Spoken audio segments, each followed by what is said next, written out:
The fifth pillar of iman is life after death, that is hereafter. First we'll discuss the life after death in Hinduism and then Islam. The common Hindu, or most of the Hindus, they believe in the cycle of birth, death, rebirth, known as the samsara. It's also called as the theory of reincarnation or transmigration of soul. And this philosophy of samsara, it came about because the scholars, they could not justify that how could Almighty God be unjust, that some human beings are born wealthy, some human beings they are born poor, some human beings they have been given health, some have got diseases. So Almighty God cannot be unjust. Therefore, they came with this philosophy of samsara based on the verse of Bhagavad Gita, chapter number 2, verse number 22.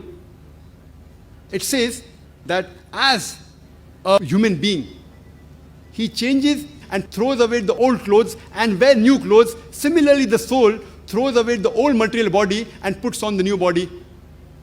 A similar message is given in Bayan Upanishad, part 4, chapter number 4, verse number 3. It says that whenever a caterpillar climbs onto a grass of blade, he jumps onto a new blade. Similarly, a soul takes a new body. So based on these verses of the Bhagavad Gita and the Upanishads, the scholars, to justify, they had this theory of samsara, cycle of birth, death, rebirth. And they believe in the concept of karma, that is action. Action not only of the body, but action even of the soul. Based on the philosophy, as you sow, so shall you reap. Whatever you sow, you shall reap. They believe also in dharma.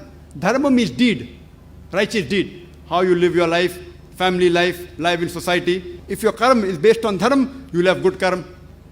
And they also believe in moksha, that is nirvana. That is ultimate salvation from the cycle of birth, death and rebirth. If you have no deeds in which you can be reborn, you get moksha. Now this philosophy, they say that a human being is born handicapped, is born with diseases, maybe because in his previous birth, he did some evil deeds, therefore he is being punished in this world. So this philosophy came up to justify that Almighty God cannot be unjust. But if you read the Vedas, nowhere do the Vedas speak about the cycle of birth, death and rebirth. Nowhere do they speak. Nowhere in the Vedas is the concept of samsara there.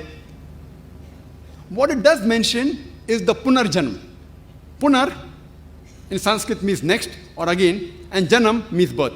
So punarjanam means next birth or next life.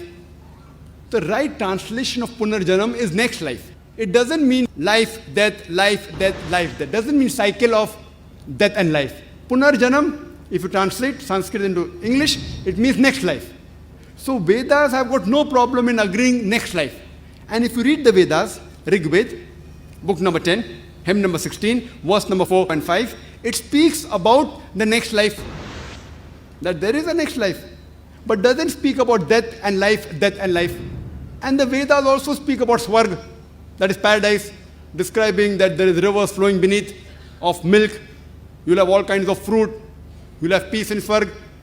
In several places, in Atharva Ved, book number 2, Atharva Ved, book number 4, book number 6, Rig Ved, book number 10, several places.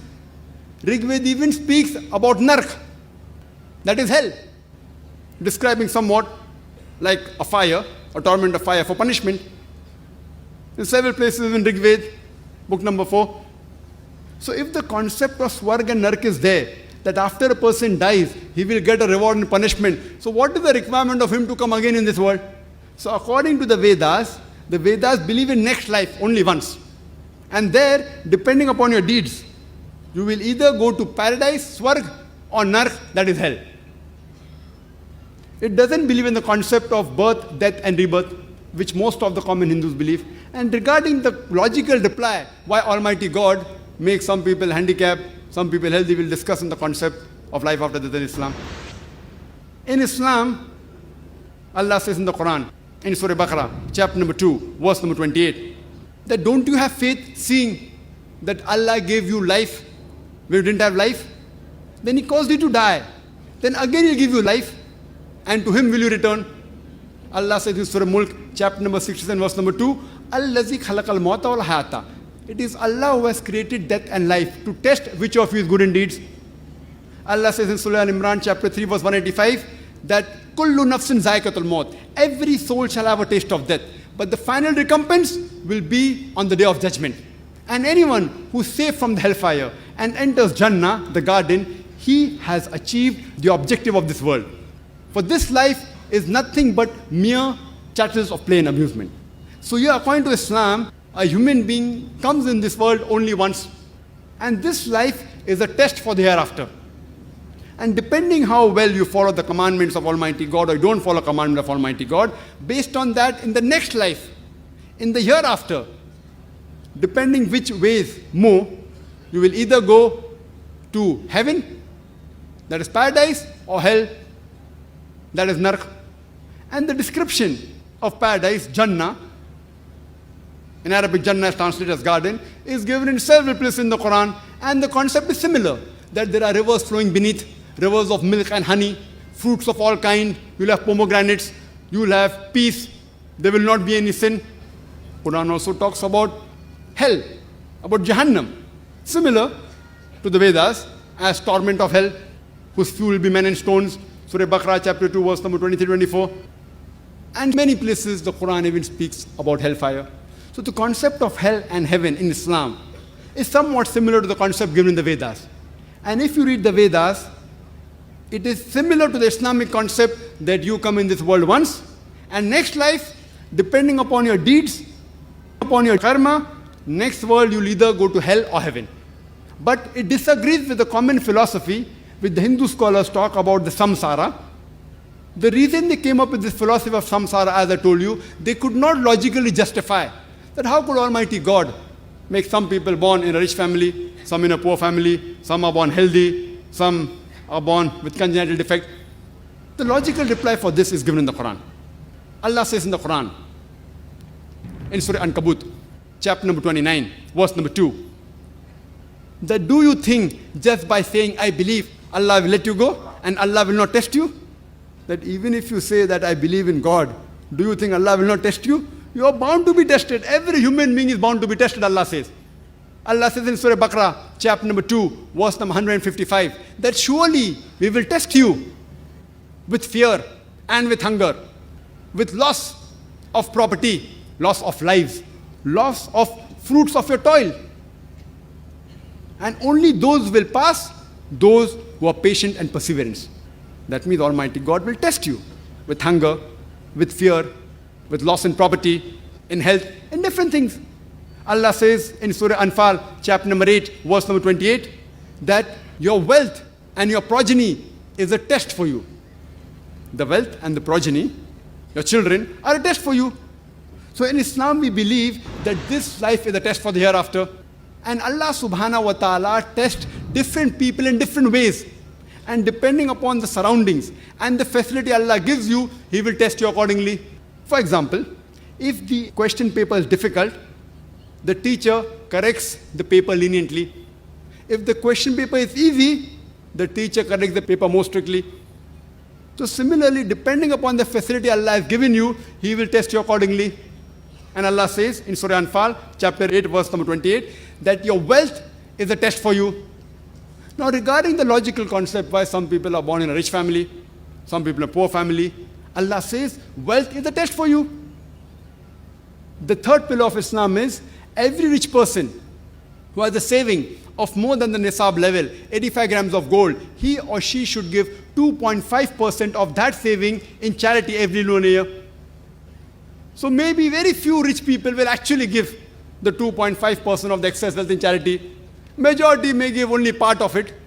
So in charity, they'll get less marks. Some people will not give, so they'll get 0 marks. For a poor man who has a saving of less than 85 grams of gold, he doesn't have to give zakat. So in zakat, he get full marks. We think, bichara, garib admi, poor man, Allah says, wealth is a test for you. And a prophet said, it is difficult for a rich man to enter Jannah. So wealth is a very difficult test.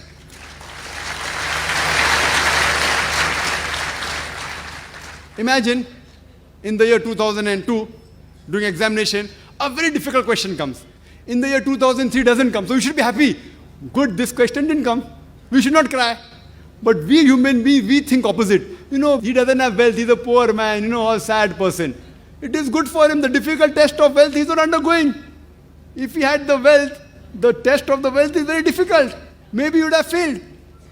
So Allah tests different people in different way. Regarding the reply, why some people are born healthy, some people are born with disease, with congenital heart defects. Allah says in Surah Anfal, chapter 8, verse 28, that your children are a test for you.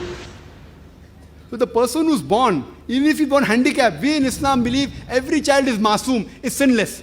We don't believe that the child did some bad deeds in the previous birth, therefore he's born handicapped.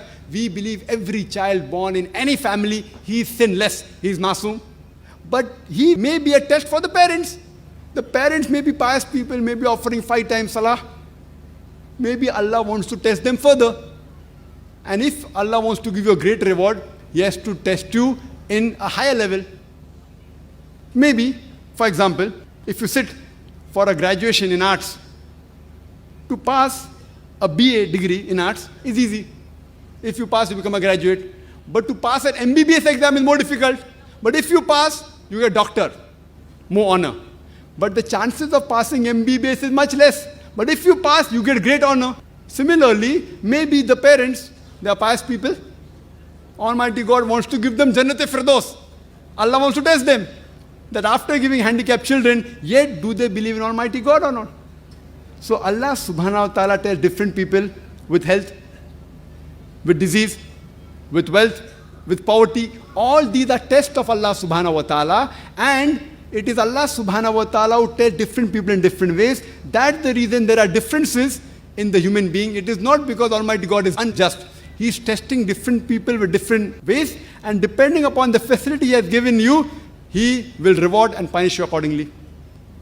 So this answers a logical concept which the scholars could not realize